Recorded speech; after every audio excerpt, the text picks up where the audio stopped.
راځئ 0 نه تر 19 پورې حساب ولیکو. نو دا دی 0 1 2 3 4 5 6 7 8 9. اوس راځو 2 رقمي عددونه لیکو.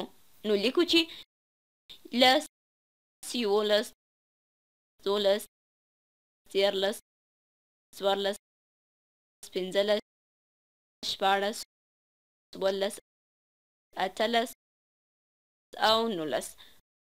پوهېږئ دا مې ولې داسې ولیکل ځکه غواړم تاسو ته پکښې یوه لاره در زده کړم، خصوصا په دې 2 رقمي عددونو کې. څنګه چې وینو د دې اعدادو اول رقم 1 دی چې موږ دې خانې ته د لسیزو خانه وایو، یا که په ساده ژبه یې ووایو نو هر یو دلته د 10 معنا ورکوي. هدف مې دا دی چې که مثلا 10 دلته وګورو نو دا یو دلته د 10 معنا ورکوي، او دا 0 هم د یو ګونو مقدار ښیي.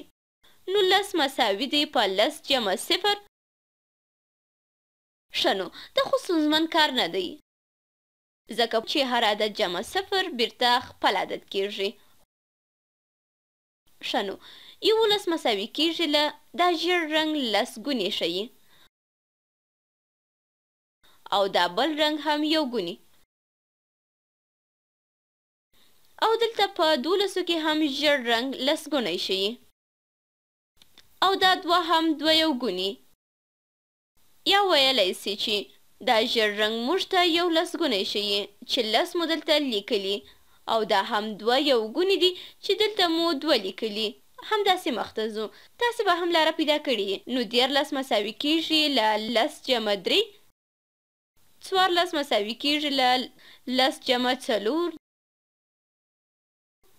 15 مساوي کیږي 10 جمع 5 سره. زما نظر دا دی چې ویډیو ودروئ او نور عددونه تاسې په خپله حل کړئ، داسې چې 14 17 18 او 19 مساوي کیږي له 10 ګونې جمع نورو عددونو سره یې. تاسو په دې لاره کې په پوره توګه پوه سوئ. اوس به یې وګورو. نو 14 ښه دا ټول په دې شکل لیکم، یعنی هر عدد مساوي دی له 10 جمع یو عدد سره. نو 14 مساوي دی له 10 جمع 6، 12 مساوي دی له 10 جمع 7، 18 مساوي دی له 10 جمع 8، او 19 هم له 10 جمع 9 سره. نو په داسې لیکلو سره ښه واضح معلومیږي چې دا یو په دې ټولو عددونو کې موږ ته 10 ښیي، او دا نور رقمونه چې دې 10 کې دي دا ټول د یو ګونو معنا ورکوي.